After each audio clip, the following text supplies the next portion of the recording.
medium chain fatty acids in general, we know that they have a lot of strong antibacterial components to them. So like if you put something like a Salmonella or an E. coli, a gram-negative bacteria in a test tube, and you add medium chains, those medium chains, depending on that chain length, can have a really high antibacterial activity.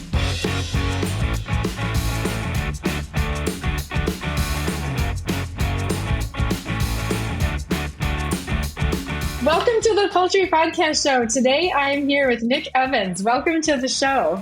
Hey, I'm excited to be here. Thanks for inviting me. I'm really excited to chat about some medium chain fatty acids later, but first I want to hear, how did you get into poultry? Yeah, well, I think it's a long story. Maybe everybody has a long story, but I was working on a PhD in actually human nutrition, foods and exercise, and did a lot of work in nutritional immunology. And as things go, you start to look for a job, and one thing leads to the next. And I had a job offer with Dr. Bill Pearson, who was at Virginia Tech, and he's a poultry guy.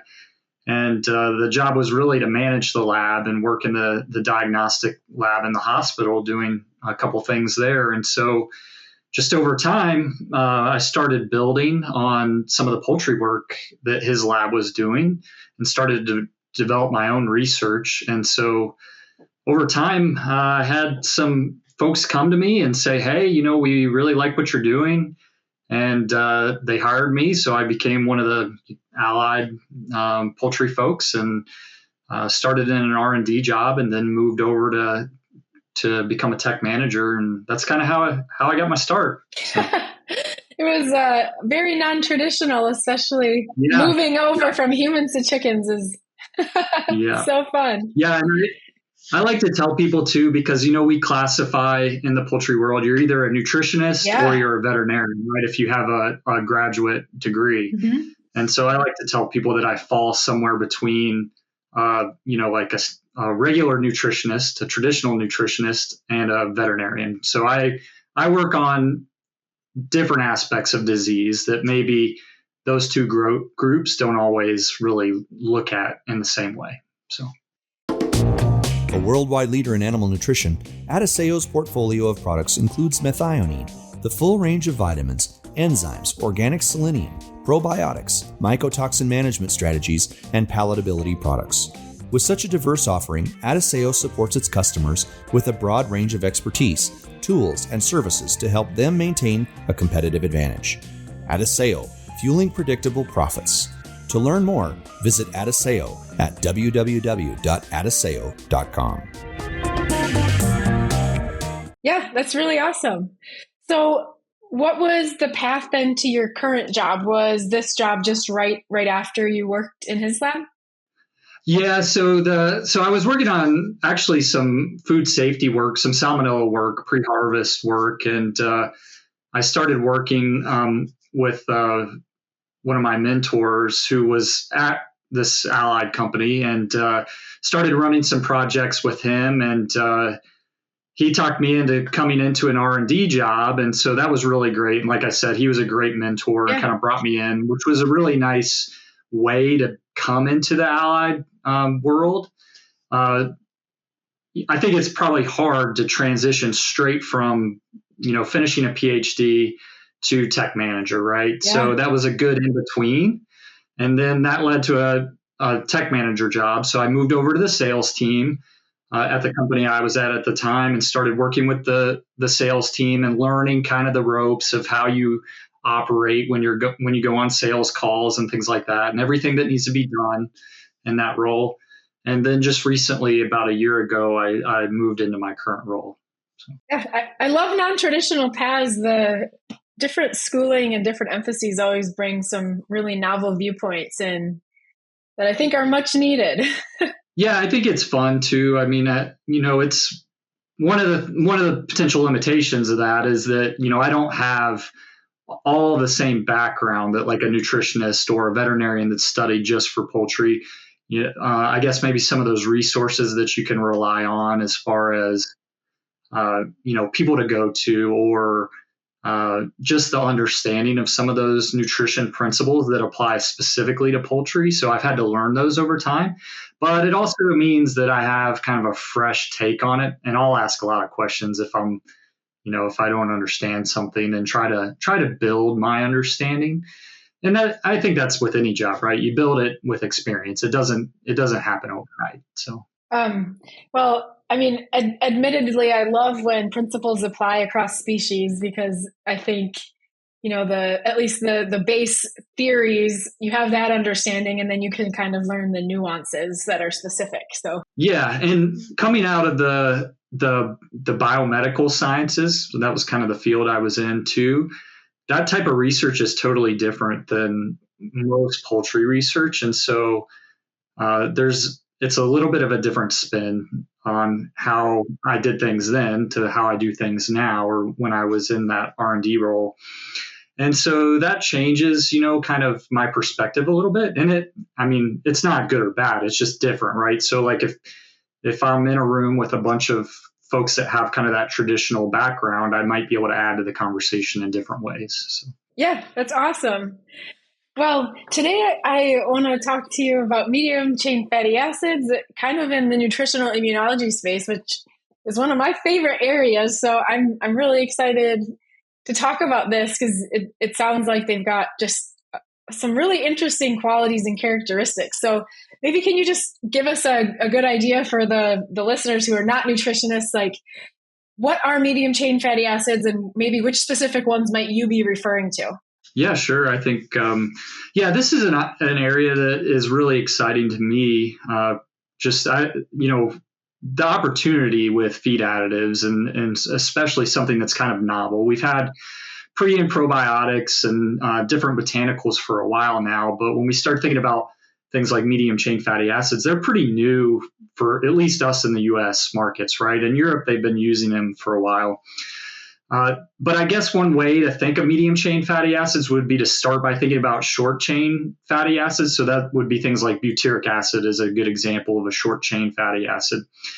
And so anything that has a carbon length of typically 4 or less carbons, so that's that hydrocarbon tail portion, then that's a short chain fatty acid. But a medium chain fatty acid would have a chain length of 6 to 12. And so they kind of fall into that space in between those short and long chain fatty acids, where we feed a lot of long chain fatty acids in the diets already, right? We can feed short chain fatty acids, but also short chain fatty acids are produced through fermentation by bacteria in the gut. But medium chain fatty acids aren't really produced through fermentation as much. And we have to find nutritional sources of those medium chain fatty acids. And so there's really only a couple places we can get those from that are in a high enough ratio that they really make a difference. So yeah. So can you tell me a little bit about the different forms that you might find the medium chain fatty acids in? Yeah, and this applies really to both short and medium chain fatty acids, but you can find those fatty acids in either a free fatty acid form, or you could find them as a glyceride. And so most of us, when we think of a glyceride, we're thinking of a triglyceride. What's different, though, is over maybe the past 5 years or so, manufacturing processes have changed a little bit. So we can actually make, we start typically with a triglyceride, but then we can cleave off or change that structure. So we have either a di or a monoglyceride. And some of those different glycerides have kind of unique properties. So the ones that I work with most right now are the monoglycerides. And so they're a little bit different than the free fatty acids. And part of it has to do with their interactions with acids and their pKa levels, like going back to all that chemistry, organic chemistry that most of us have had to go through. And so what that means, though, is just that with those monoglycerides, they don't give up their hydrogen as easy as like a free fatty acid. And so when they go through an acidic environment, they tend to stay intact. And so then in the gastrointestinal tract, they can potentially, the idea is, make it further through the gastrointestinal tract and have they have a lot of antibacterial properties, and so those antibacterial properties will be maintained longer through the GI tract. So does that relate to, I don't want to call it shielded necessarily, but do they, because of that, the pKa and some of these other things that I'm sure people are screaming in their mind because they're like, oh my gosh, college chemistry, are they only efficacious or only metabolized in a certain location? Or, do they require a higher pH in order to have proper metabolism? And is that a benefit? I mean, it sounds like yes. I think this is such a new area that we probably don't know everything, right, that we'd like to know. But as those, of course, as any, fat, and especially these glycerides are going through the gastrointestinal tract, there's different lipases that are needed to break down those fatty acids. And so it seems that monoglycerides are a little bit more resistant to a lot of those lipases, so that they don't break down as quick as like a triglyceride would. But they're metabolized to some degree. And I think that's what we don't know, is like how much are they metabolized? How far down the gastrointestinal tract do they make it? But the idea is that they're going to make it, hopefully, through the upper parts of the GI tract and get at least into the lower part of the small intestine. Yeah. So, I mean, that's one unique quality, I guess, but are there any other unique qualities so you mentioned antibacterial, like what are some other things that would be a reason to use medium chain fatty acids?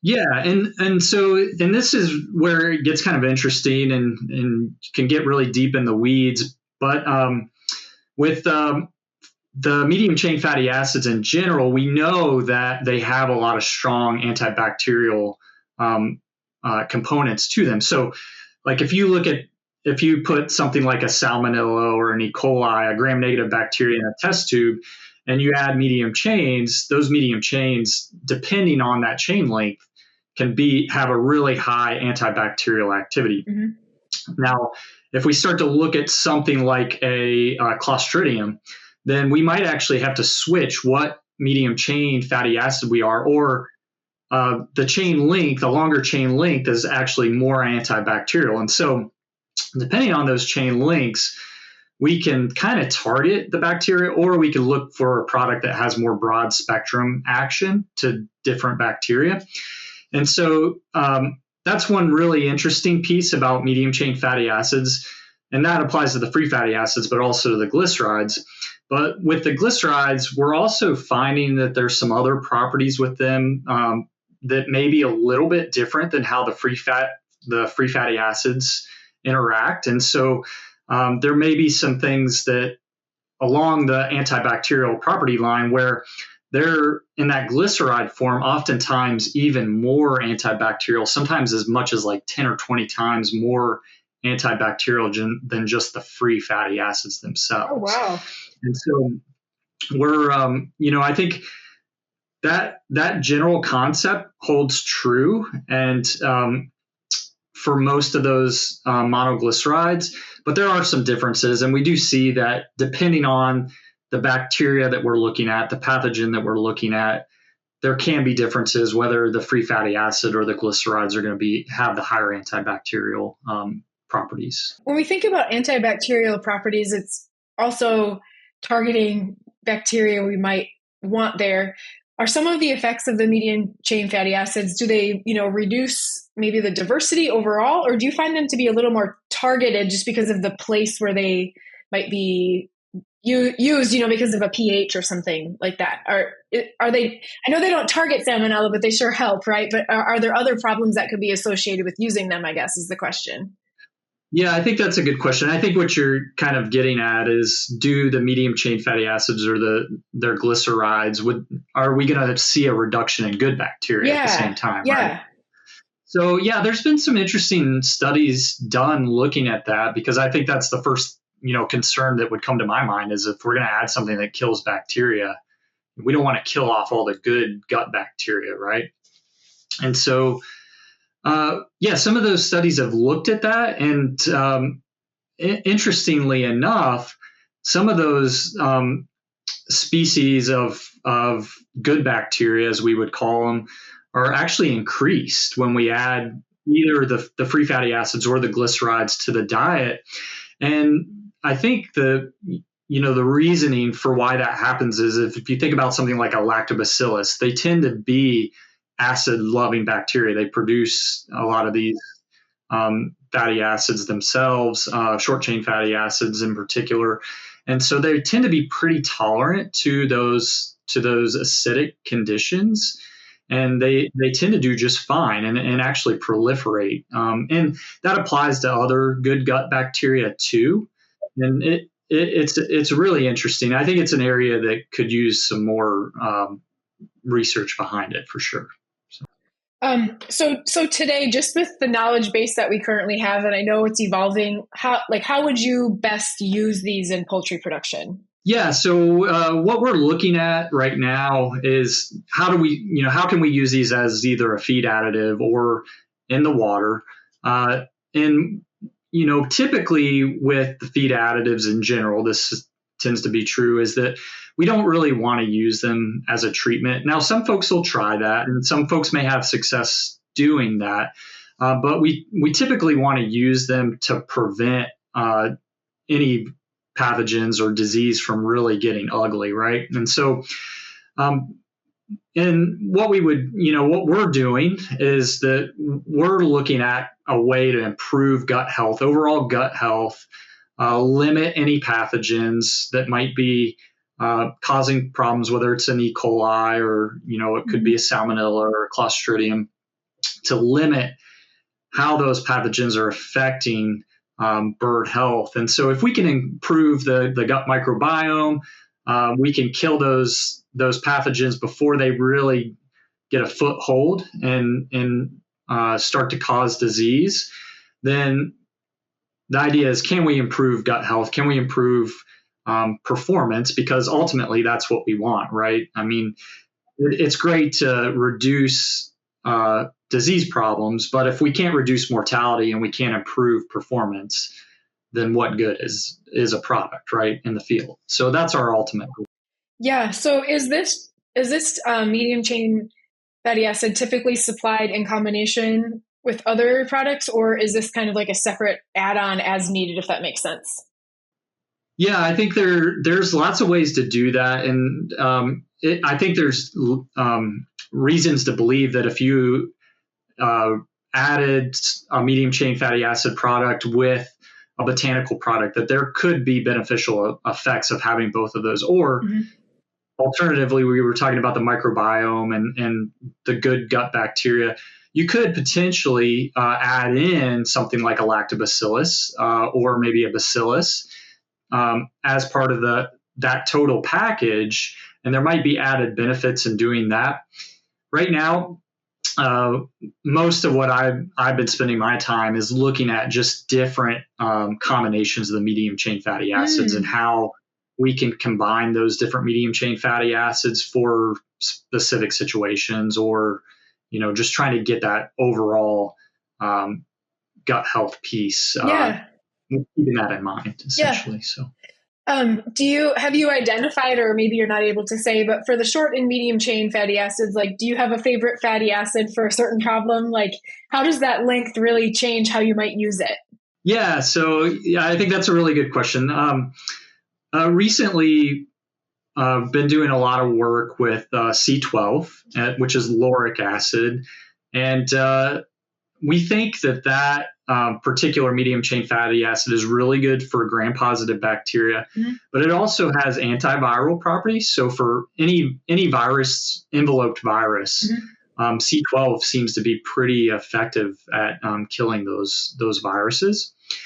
And that the other thing that we're finding, and there's similar information if you look at like butyric acid or the other medium chain fatty acids, but it seems that C12 seems to have a really interesting role in regulating the immune response as well. And so we're finding that. I think that right now, if I had to say which one I was really interested in, it'd probably be C12. But they all have their, various properties that could be, thought of as something that would be worth looking at. I think if you were really looking at salmonella control, which is, as I mentioned, kind of how I started my career in the allied world, C6 would be the medium chain fatty acid link that you would really be looking at for something like food safety or pre-harvest salmonella control. Yeah, I think it's nice when a specific chainlet kind of has an activity that you can identify and just maybe further really investigate instead of saying, it's one of these, it could be any of them.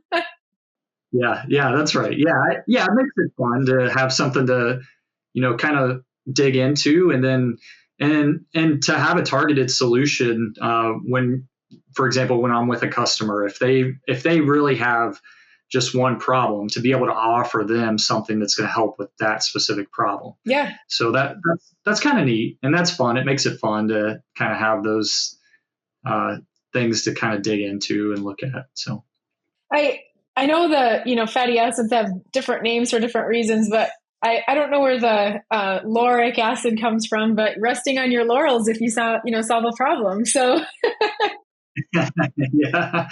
yeah. So it works out. So actually strangely enough, most of the medium chain fatty acids are harvested from either palm oil or coconut. Mm-hmm. And so most of them are processed out of coconuts in general, I think. So it's cool. I don't know why they named them the way they did, though. Yeah. They're confusing. Yeah, that one has always just been interesting to me because it sounds like it should be isolated from a fragrant flower or something, but I don't believe that it is. Yeah, no. In fact, it actually just kind of this is kind of funny, but they medium chain fatty acids can be pretty smelly. So you're not going to think flower when you smell when you smell lauric acid. You're not going to think. Yeah. That's good. That's really good. That's really good to know. Are there any other antibacterial or antiviral properties that other short chain or medium chains have that you didn't mention, or are those kind of like the big ones that have been investigated recently? Yeah, I think some of the immune modulating effects of, for example, like C12 I'm kind of, as I dig more into it, I'm really surprised by some of the things we know. For example, like we know that C12 can interact with toll-like receptor 4. And so that's really, really interesting. And there's other receptors that we know that these fatty acids can bind directly to and influence the immune response. And so part of that is they actually essentially downregulate a pro-inflammatory response. And so in some ways that seems kind of counterintuitive because they're really good at they have these antibacterial properties and antiviral properties, but why would we want to down-regulate this pro-inflammatory response, right? So that seems like that's the opposite of what we want to do in a challenge. But as we know with poultry, they tend to be stressed because of their environment. And so part of that stress is a pro-inflammatory response. And so sometimes that inflammatory response can kind of become a runaway response, right? And so that hurts performance as well. And so if we can kind of take some of the pressure off of these birds, then that can help them actually respond to what they need to as far as any pathogen goes, but allow them to continue to perform the way we want them to. Yeah. So is it kind of maybe a good modulator for some low-grade inflammation that might be, I don't know, non-specific, if you will, or just because of small, little repeated environmental and other pathogenic like insults? Yeah, I think that's a good way to look at it. I think that's that kind of theory, I'm sure it'll evolve over time, but trying to take that pressure off those birds and reduce that stress on those birds is critical. So, yeah. Are there any other like kind of big ideas or anything that you just really want to highlight regarding medium chain fatty acids before we wrap up for the day? Yeah, I think I think with any of these feed additives, there's lots of interesting things we can do research wise, and we're seeing the science come a long way from where it was maybe 10 years ago, where it was just, people would even call these types of products foo-foo dust, right? And you don't hear that as much anymore because I think they've been around long enough and been in people's systems long enough or in feed long enough that people are really becoming believers in these products. And as we have less access to antibiotics and other things to control any of these diseases, there's a lot of reason to think that any of these types of feed additives, that if we can develop the science around it and understand it, that we can use them effectively to really improve performance. And I think that's really neat. I think it's neat that we're not so much that we have to move away from the antibiotics, because they certainly have a place for sure in animal production, but that we have options, something different that we can try if the situation warrants it. So I think that, and I think medium chain fatty acids fall right into that. So they're part of that. Yeah. It's just more in the toolbox. Cool. Well, before we wrap up today, I want to ask you the 3 questions that we ask all of our guests. Our famous 3. Looking for an alternative to traditional coccidiosis management? DSM Firmenich can help. Digesterom Pepi is not an anticoccidial. It is an in-feed alternative that has a unique formulation incorporating carefully selected and diverse essential oils and yucca with specific biologically active properties, and can be incorporated into rotation and shuffle programs to support a cost-effective coccidiosis management strategy.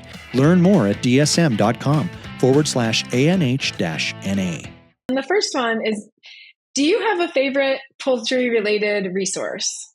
Yeah, I find myself going to the internet more and more, probably like most folks, but I do keep this copy of Diseases of Poultry. Oh, love that. Close to my desk. Yeah. And it's a 10th edition, so it's pretty dated at this point, but it happens to be signed by Dr. Bernie Gross, who the book was passed on to me, and Dr. Gross was a big turkey researcher at Virginia Tech at one time. So it's kind of neat to just have that history. But I use this book a lot, actually, when there's a disease that I'm not familiar with or I need to just brush up on.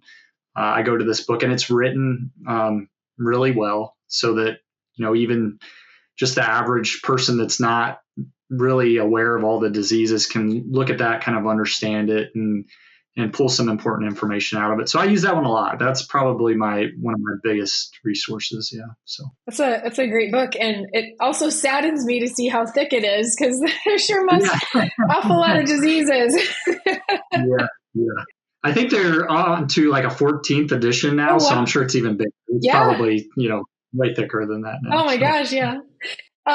So the second question is, do you have a favorite non-poultry related resource that you use? Yeah, maybe not a resource as much as just a good book to read. I was looking back and thinking about that question a little bit, and maybe a year or so ago, I read a book called The Death and Life of the Great Lakes.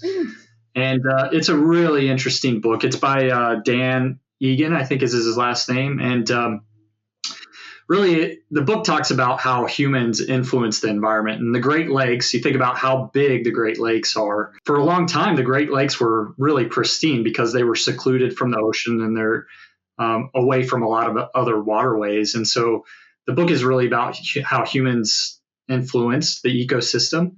And a lot of those were not good changes, right?